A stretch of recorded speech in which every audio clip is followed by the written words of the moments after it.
bien, bonjour à tous et bienvenue aujourd'hui dans cette nouvelle vidéo de Modéliste Center.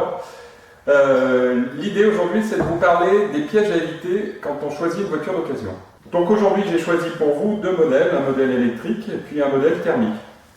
On va commencer peut-être par l'électrique parce que c'est beaucoup plus simple et puis surtout que les voitures sont beaucoup plus récentes étant donné que la propulsion électrique, comme on la connaît aujourd'hui à l'échelle 1/8, existe depuis moins longtemps que les propulsions thermiques.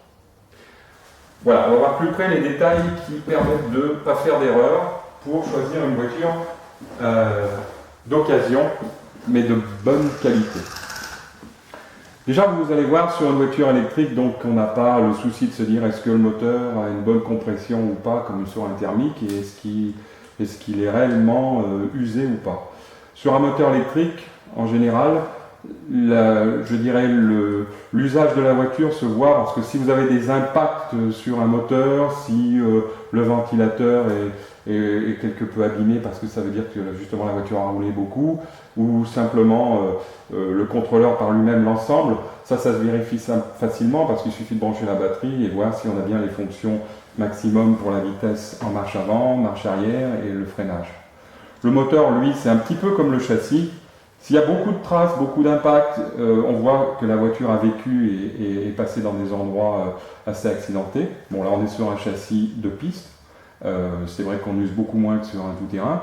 Mais malgré tout, vous voyez, ce modèle, allez, pour vous donner une idée, c'est une voiture qui a roulé maximum une dizaine d'heures et encore pas autant. Hein. C'était la mienne, donc je sais le temps je m'en suis servi. Donc on voit, il y a des traces effectivement, mais le châssis n'est pas trop usé. Les triangles sont pratiquement comme neufs. Les pneus, ça ne veut rien dire, parce que c'est facile de changer pour mettre des pneus neufs et laisser penser un peu comme une carrosserie. Il ne faut pas se faire piéger en se disant oh, elle est belle, la carrosserie est toute neuve, les pneus sont neufs, donc la voiture elle est comme neuve. Non, non, pas du tout. Les points importants, c'est justement l'usure des plastiques, s'il brille bien, s'il n'y a pas des impacts. Pareil, le pare-choc, bien sûr, là il est comme neuf, mais c'est simple, c'est parce que je l'ai changé. Donc on peut se laisser piéger aussi comme ça. Donc pour l'électrique, facile à vérifier, on met la batterie, on fait un essai sur un endroit dégagé et on voit si la voiture fonctionne correctement. Et puis la pignonnerie, c'est pareil. Bon, si on la change, si la personne qui la vend l'a changée, c'est très bien. Si elle n'a pas été changée, on voit aussi justement l'usure de la voiture grâce aux traces qu'il y a sur la pignonnerie. Si les pignons, là c'est des couronnes métal, donc si les dents ne sont pas cassées, elles ne doivent pas être usées en pointe. On peut croire qu'elle est encore en bon état, mais dès que les dents commencent à s'user en pointe, ça veut dire que la voiture a pas mal roulé. Mais ça, je vous dis également, bon, si la personne veut un peu tromper, il va changer les pièces d'usure. Sur une électrique, c'est pas trop gênant parce que voilà, vous allez l'essayer, elle roule, c'est très bien. Le châssis paraît propre, tout, c'est parfait. Là, le modèle qui est présenté, il est sans télécommande. Des fois, il vaut mieux acheter une voiture qui n'aura peut-être pas une télécommande, avoir un bon prix, sachant qu'aujourd'hui, une télécommande, ça coûte très peu. Ou alors, si l'ensemble est présenté avec la télécommande et tout, être sûr que déjà, pour une voiture électrique, le cerveau de direction soit de qualité. Ça c'est un plus. Et regardez également sur le prix de la voiture sur le marché. Si déjà, premièrement, cette voiture existe toujours, c'est très important parce que, admettons que vous choisissez une voiture, vous l'achetez d'occasion, le prix vous paraît intéressant, vous cassez et malheureusement, vous ne trouvez plus aucune pièce. En fait, vous n'avez pas fait une bonne affaire parce que vous n'avez pas payé cher, mais vous ne pouvez pas la réparer. Donc, important, tout d'abord, vérifiez avant l'achat que la voiture existe toujours sur le marché, alors que ce soit électrique ou thermique, de toute façon, un dixième, un huitième ou n'importe quelle échelle, qu'on puisse trouver les pièces détachées, que le modèle soit toujours suivi. Alors c'est vrai que les électriques sont plus récentes, donc généralement aujourd'hui encore on trouve des pièces concernant ce type de modèle. Sur les thermiques, on peut retrouver des occasions qui ont 15-20 ans, et il faut savoir qu'une durée de vie d'une voiture chez un fabricant, c'est maximum une dizaine d'années. Aujourd'hui, les tendances sont de faire changer les modèles souvent pour donner envie aux gens de changer. C'est un petit peu comme les voitures à l'échelle 1. Donc voilà pour l'électrique. Les conseils que je vous donne pour l'électrique vont être les mêmes que pour le thermique. Le thermique. Le thermique, lui, le gros problème quand on achète une thermique, c'est de savoir, et ça c'est très délicat parce que si vous êtes débutant, vous ne savez pas comment fonctionne déjà une voiture thermique, si le moteur lui-même va être bon, et bien souvent c'est là le piège, mis à part tout ce que j'ai dit avant, hein, au niveau déjà bien sûr vérifier comme on l'a dit, que la voiture existe toujours, ou au moins qu'on puisse trouver les pièces détachées. Mais le gros souci bien souvent, c'est est-ce que le moteur est encore bon? Est-ce qu'il a donc bon, ça veut dire une bonne compression, que quand vous allez le démarrer, il va fonctionner. Alors c'est important, bien sûr, dans la mesure du possible, de la voir démarrer, de la voir rouler, et la voir rouler au moins le temps d'un plein. Parce qu'un moteur peut donner le sentiment d'avoir de la compression eh bien, quand on est à froid, là comme ça, je vais tourner le volant moteur. S'il y a une tirette, là c'est un modèle de compétition, donc il n'y a pas de tirette, mais si j'ai une voiture à tirette par exemple, je vais la tirer, je vais avoir l'impression que la compression est bonne, mais il ne faut pas oublier que le moteur est froid, et il est peut-être même un peu gommé, donc on pourrait croire qu'il est bon.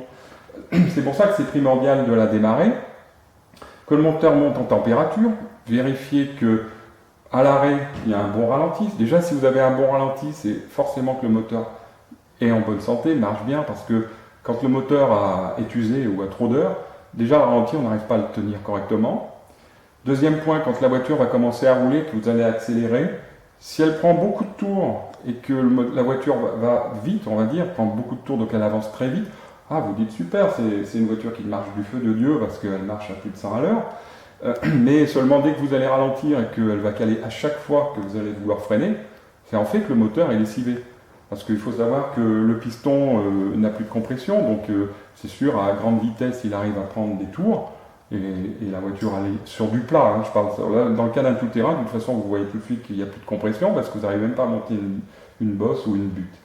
Donc sur une thermique, les points importants, c'est tout d'abord le moteur, parce que c'est quand même 50% du prix de la voiture. Dans le cadre d'une voiture loisir, un moteur pratiquement est presque aussi cher que le prix de la voiture toute complète prête à rouler aujourd'hui. Que le châssis, ça vous le voyez, hein, c'est comme je disais tout à l'heure, que le châssis n'est pas trop vécu, pas trop tourné, mais ça on le voit également à l'usure des pièces. Donc là c'est une voiture que j'ai beaucoup plus utilisée, mais il faut savoir que c'est un modèle de compétition, le châssis est traité. Même que j'ai fait beaucoup de tout-terrain, elle est beaucoup plus vieille que l'électrique, mais c'est parce que c'est un châssis traité qu'on a très peu de traces de cailloux, quoi, vous voyez. Les triangles, bon là on voit, ils sont beaucoup plus usés, je ne sais pas si on peut avancer un peu, comme ça, là, c'est bien. Là on voit bien les marques de cailloux, parce que bien sûr aussi c'est un tout-terrain, et donc je roule sur des endroits où ça va plus accidenté. Mais c'est une voiture qui a, on va dire, une trentaine de pleins à peu près, donc qui a une année de vie, parce que, oui, ça fait à peu près plus d'un an, un an ou deux que je l'utilise. Également, ça c'est un modèle haut de gamme. En loisir, on retrouve un peu les mêmes possibilités. Bon, quand on débute, c'est pas très important de savoir si on va avoir plein de réglages, plein de possibilités pour l'adapter en version de compétition, puisque ce qu'on cherche, c'est à démarrer en modélisme à un coût très raisonnable. Pareillement, là j'ai récupéré la radio, mais si vous pouvez avoir une occasion avec sa propre radio, vérifier que les cerveaux fonctionnent bien, que la rapidité des cerveaux est correcte, parce que ça détermine un petit peu aussi leur usure, que ça ne craque pas au niveau de la pignonnerie. Voilà, donc que dire de plus, parce que une fois que vous avez pu choisir l'occasion, l'idéal, bon, je sais qu'on le fait souvent sur Internet, l'idéal, ce serait quand même de pouvoir choisir une voiture tout en pouvant l'essayer, c'est-à-dire rencontrer la personne qui veut la vendre et pouvoir la faire tourner, surtout comme je vous ai dit, une voiture thermique, parce que de toute façon, une voiture thermique, à distance, comment savoir si le moteur est bon. Voilà, sans vouloir faire de la publicité, on a créé un site qui s'appelle Auto RC Occasion pour un peu compenser ce souci, c'est-à-dire que l'idée c'est de vous garantir que si vous achetez une voiture d'occasion, elle aura été testée avant. Il y a un engagement, voilà, un engagement de notre part, parce que l'idée c'est de vous permettre de commencer à faire du modélisme dans de bonnes conditions, surtout en thermique. ne pas être déçu et profiter au maximum de votre véhicule. Voilà, bah écoutez, à très bientôt, faites le bon choix et merci encore de nous soutenir et de nous suivre à chaque fois dans nos vidéos. À bientôt!